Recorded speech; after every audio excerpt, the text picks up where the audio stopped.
Hello, everybody, and welcome back to High School Not So Much a Musical, the podcast made by high schoolers for high schoolers. Today, we have joined with us Maestra Mayra, otherwise known as Ayush and I Spanish teacher. And because this month is Hispanic Heritage Month, we thought that we would speak with Maestra Mayra about Hispanic Heritage Month, why it's important, and everything like that. So, obviously, as Spanish students, we know that Hispanic Heritage Month is really important, but for everyone who has either just heard about it or is another world language student, could you please describe what Heritage Month is, the meaning behind it, and some of the common festivities? So Hispanic Heritage Month is just a celebration to those Americans that parents are from any Latin American country, including also Europe, Spain. It's celebrated from the 15th of September all the way to October 15th. And they chose that date because of the anniversary of the independence of a lot of the Latin American countries like Costa Rica, El Salvador, Guatemala, and others. And in September, we have 16th and 18th, the independence of Mexico and Chile. So we honor and we respect and we teach about Hispanic heritage to the students so they know that the parents are from any country in Latin America, but their kids, even when they're born here in America, they're proud to be Hispanic as well. And all of them have contributed to the United States in one way or another.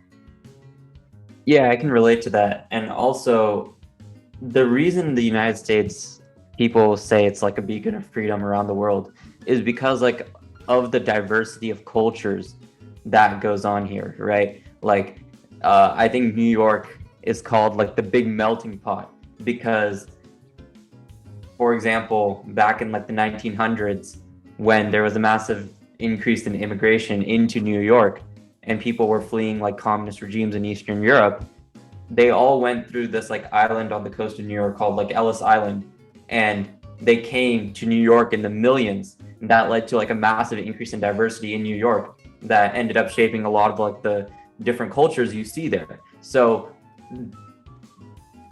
celebrating diversity in America is incredibly important. And that's one of the reasons that I think Hispanic Heritage Month is so important, because you're celebrating a different culture in the United States and the contributions that culture has made to the United States. So that's just my opinion on why Hispanic Heritage Month is so important. Could you talk about some of the reasons that you think Hispanic Heritage Month is important and why it should be celebrated? Sure.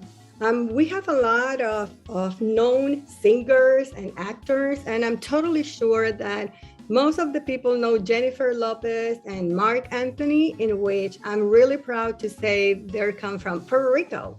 So they're from my island. And they contributed to United States, and a lot of people know their songs. And if you didn't know, they were married before. Also, we have like players. We have Roberto Clemente, who was a professional baseball player, in which was the first Caribbean and Latin American player. And he made it all the way to the major leagues and to the Hall of Fame in 1973. If we go here in California, where we live right now, we have a lot of Mexicans, and we have Cesar Chavez, who was really, really known because of American labor leader, in which helped a lot of the immigrants from Mexico, in which come to California to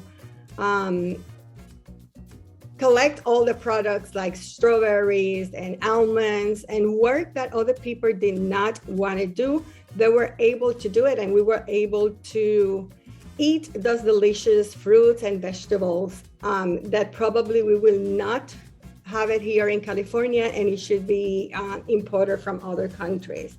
Also, we have Sonia Sotomayor, that it was the third woman to hold the position of Associate Justice.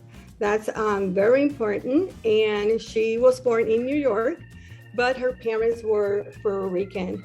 And as you said before, New York, where all the diversity are, my family, my grandparents moved from Puerto Rico to New York, in which a lot in the Bronx and Brooklyn, there's so many markets in which represent the culture.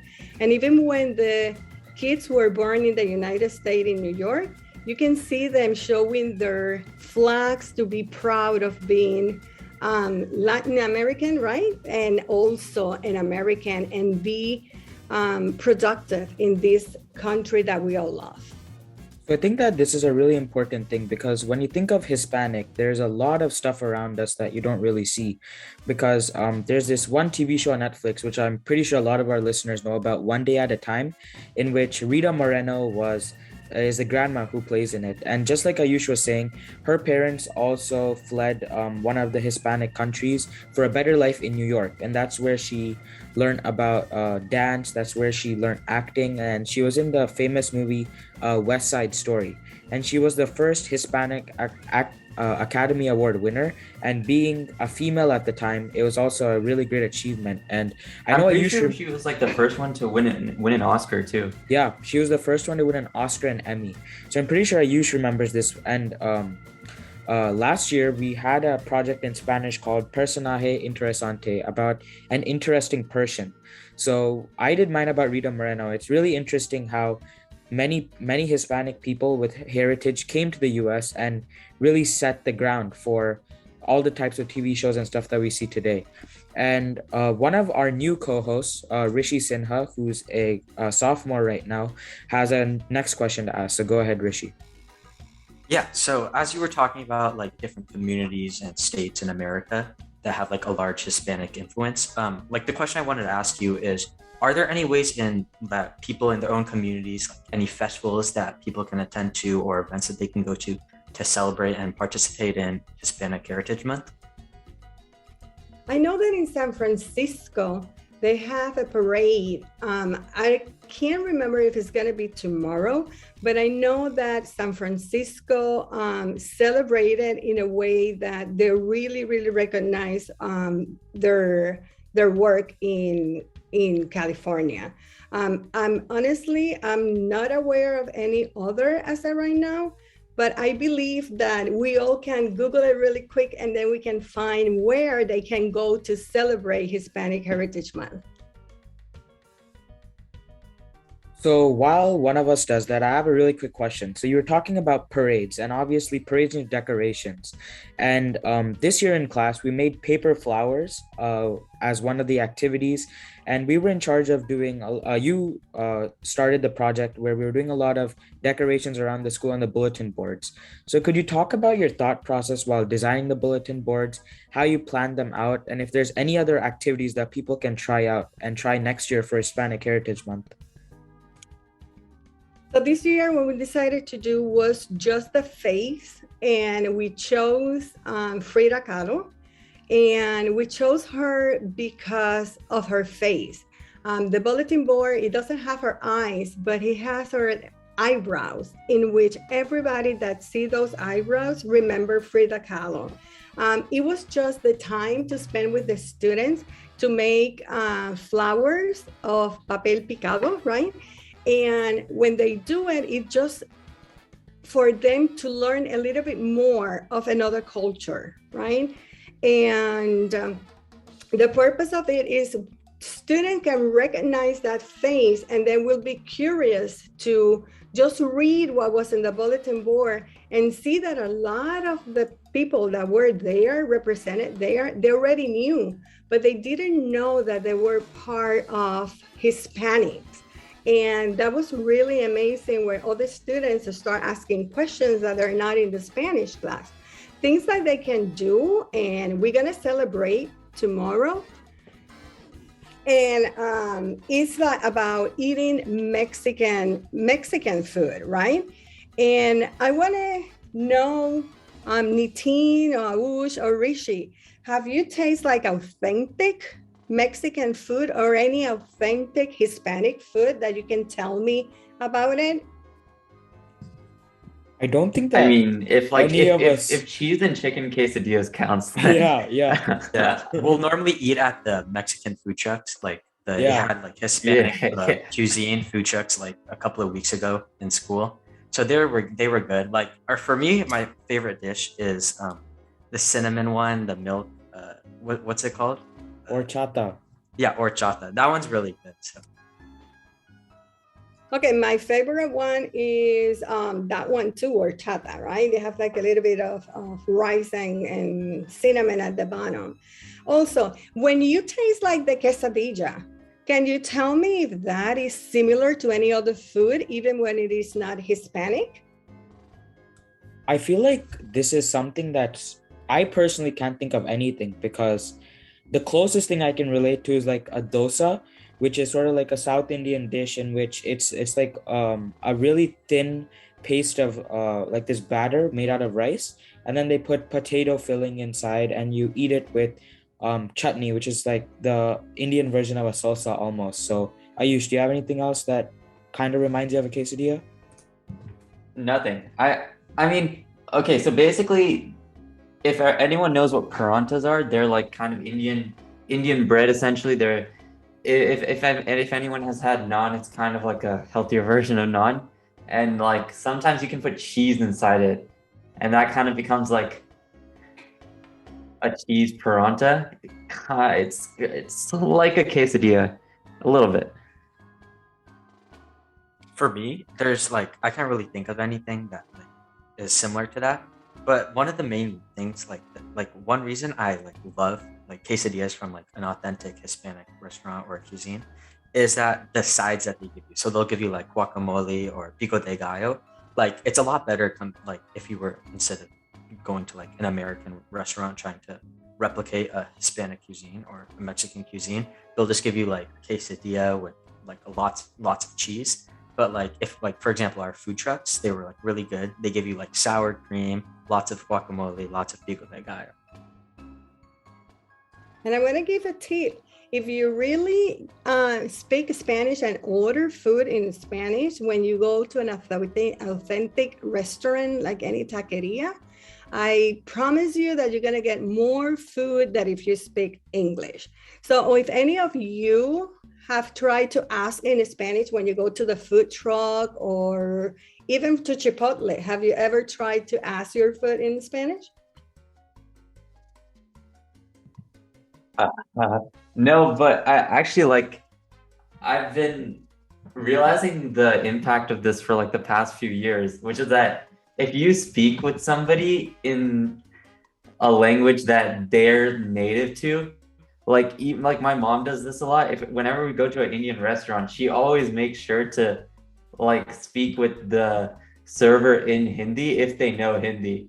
And I feel like it just helps connect with the person so much more because they're kind of like this person is very very similar to me, whoever they're talking to, and then they always give us better service. So I don't know why I don't try that at a Hispanic like restaurant or food truck. I feel like it could like help a lot.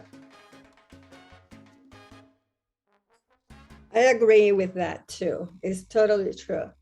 And I believe you that it happens with anybody. And if you notice, that's something that every culture, it doesn't matter if it is Hispanic, it doesn't matter if it is Indian, right? We all have in common. We all like to eat, and food brings us together. I think that we're definitely going to see this tomorrow because for everybody who doesn't know, Maestra Mayra is bringing food for all of us, which early thank you to you. And I think that this is a common thing because no matter what culture you're in, there's something that brings everybody together. So I have one question regarding that. So before you celebrate Hispanic Heritage Month at basis, when you lived in Puerto Rico and taught, is there any type of tradition or any like long lost memory that you can remember while celebrating Hispanic Heritage Month? And was that something that was technically a part of the culture there, or was it more of something that happened all the time? Because Puerto Rico is part of the United States, right? We did not celebrate Hispanic Heritage Month, but we did celebrate El Día de la Raza. So it's like the race, right? And we celebrate similar with food. Students sing. We have a lot of festival. They have a lot of craft in which they sell. And even when Hispanic Heritage Month has been since 1968, I never lived that in Puerto Rico. We just did El Día de la Raza. It wasn't until I moved here to California, in which most likely because of the diversity and because I am a Spanish teacher now, it's where I realized the importance of it. Yeah, that's super interesting. And if you could actually go a little bit more into depth about like your teaching career, like how you moved from Puerto Rico to here and then taught at the schools in Oakland for a couple days and then moved to like other schools, I think that'd be great because you were talking about it in like class the other day and we thought it was a super interesting story. I think our readers would love to hear about it. Well, I was recruited by Oakland Unified School District, and that was in 2001, in which I was really happy. It was going to be elementary school. It was not going to be high school like now that I'm teaching.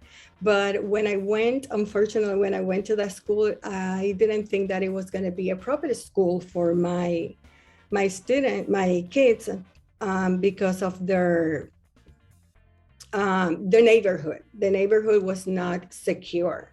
But then after that, I moved to the Bay Area, and I taught in public school, and now even in Catholic school, and now in independent school. And it was very interesting when I was in Cesar Chavez Academy in East Palo Alto, how I learned about all the things that a lot of the immigrants go through in order to come to United States to get a better life for their kids.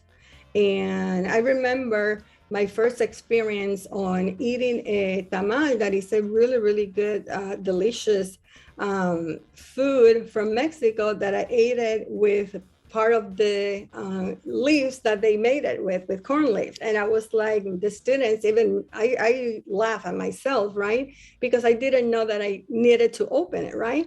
So we laugh and we have fun, but I started learning about other cultures, not only Puerto Rico, right? Because being in Puerto Rico and being part of the United States is a lot of things that we adopt from the United States.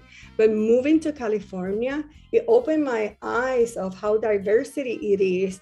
And now in BASIS also, how diversity all the students are and how much we can learn to different cultures. So I like what you said about immigrants, and I know that Ayush and I read this book last year, and Rishi's going to read it this year. There's a story called Cajas de Cartón, which is basically about Francisco, who is this little boy. I think he's 9 years old when he crosses the US border illegally with his whole family. And it just kind of talks about how difficult their life is because they have to move every season from a different farm, and they have to find different types of housing, and they're always scared of what the book refers to as La Migra, who are the immigration officers, so like ICE nowadays. And it was just a really eye-opening book into how difficult the life of immigrants was at the time and how hard they worked and how their story is like not told very often.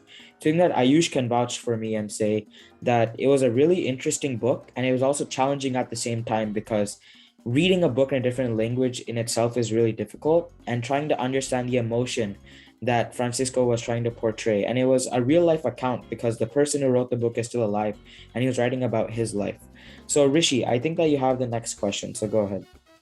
Yeah, so you were talking about your childhood a lot, and probably the most famous and well-known tradition or festival is El Día de los Muertos, or the Day of the Dead.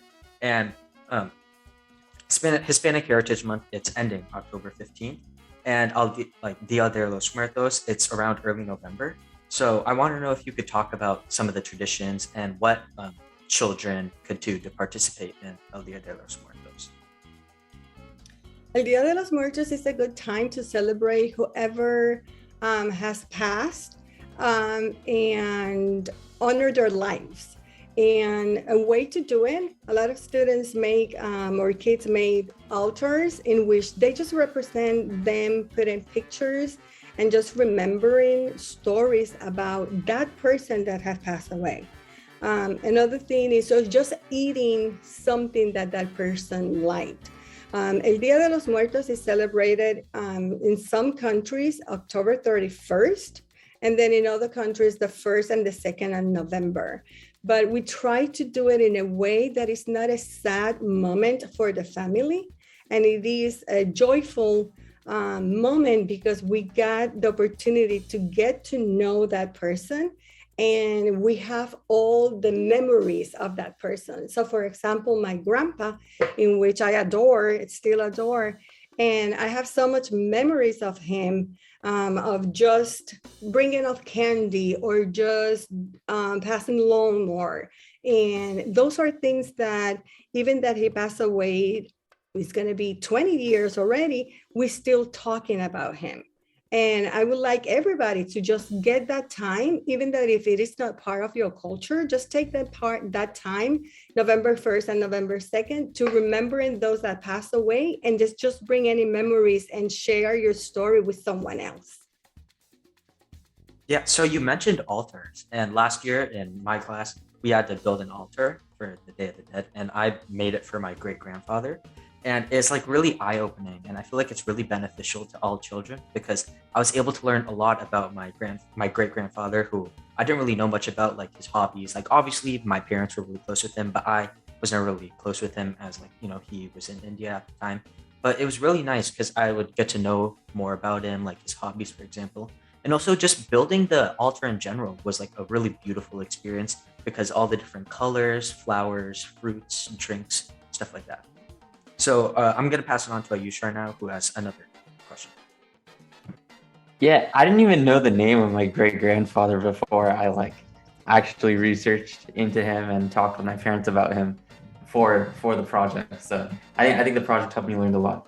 But anyway, I wanted to talk kind of about like the relationship between Halloween and Del Dia de los Muertos, because I feel like the decorations are somewhat similar. Like for example, a lot of people like dress up as skeletons or like some like horror movie like main characters during Halloween. And there's at least in like Coco, a lot of the decorations revolved around skeletons. But I mean, that could also just be because like Miguel was actually in the land of the dead. So I was wondering if you could talk about like some of the similarities and differences between Halloween and Del Dia de los Muertos and like how they kind of like feedback off of each other. You say a word really important there, and you use horror, right? That it's to be scared. And El Dia de los Muertos is not to be scared, it's just to celebrate, right? And the difference is that we go out on Halloween, October 31st, and we go out and we go trick or treat, or we just put any kind of customs and just try to do whatever the person we try to imitate. And once that's over, that's the end of it. But when we have El Dia de los Muertos, if you start the 31st, you have those 3 days in which you have a time to reflect of those that were in your life. Or like you say, you didn't know your great-grandparents, right? But then at least you investigate about them. And then it brings you closer, not only to the family, but it brings you closer to your culture. And then probably there's a lot of things that you might discover that's why the way you are, or that's why the way you look. Because not your mom and your dad are probably your great-grandparents or even your grandparents if you didn't get the chance to know them. But I don't think that at all El Dia de los Muertos and Halloween can be compared, because the significance of El Dia de los Muertos is more about loving and just remembering those ones that were in our life, when the other one is just to go out, have candy, and then just have fun, and that's it. Even that El Dia de los Muertos is a happy time to remember your loved ones. So you said that some countries they'll start El Dia de los Muertos on October 31st, and in some other countries they might start like early November, like the 1st or the 2nd. So in the countries where they'll start on the 31st, is the main priority of the children going to be like to celebrate Halloween, or would it be to celebrate El Dia de los Muertos? You have to remember that Halloween is United States. It's celebrated more in United States, right? In other countries, it's called like El Dia de las Brujas, but not all the Hispanic countries celebrate Halloween. And that's the difference. For us in Puerto Rico, we did celebrate it, and we just celebrate El Dia de los Muertos on November 1st and the 2nd.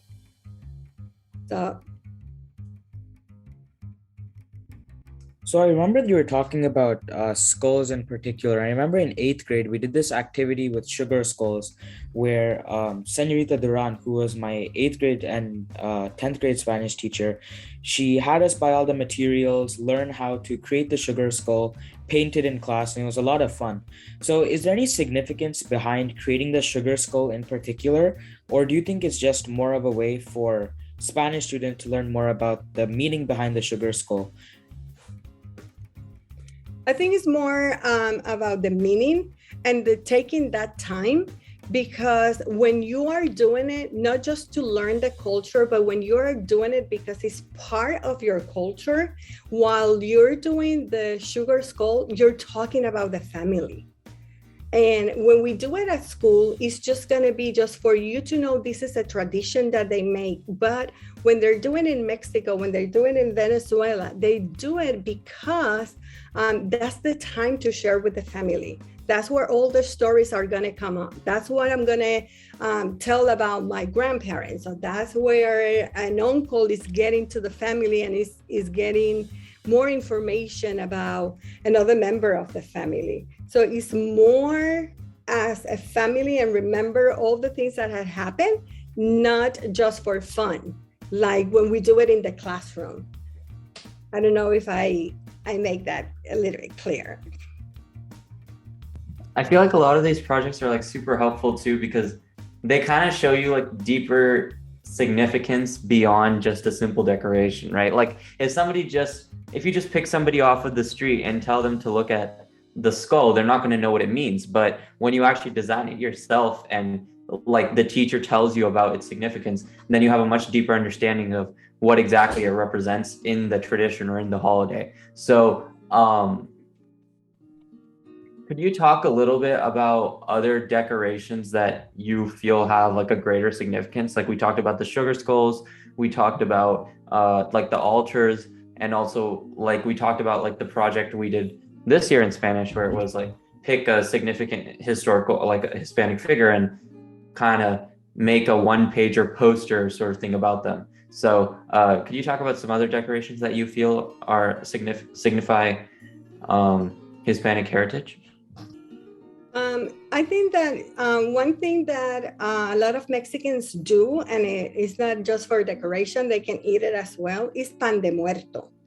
So pan de muerto is just a bread, and that's made in November 1st and November 2nd. And it's just to celebrate a celebration on those days, right? And they put it on the altar.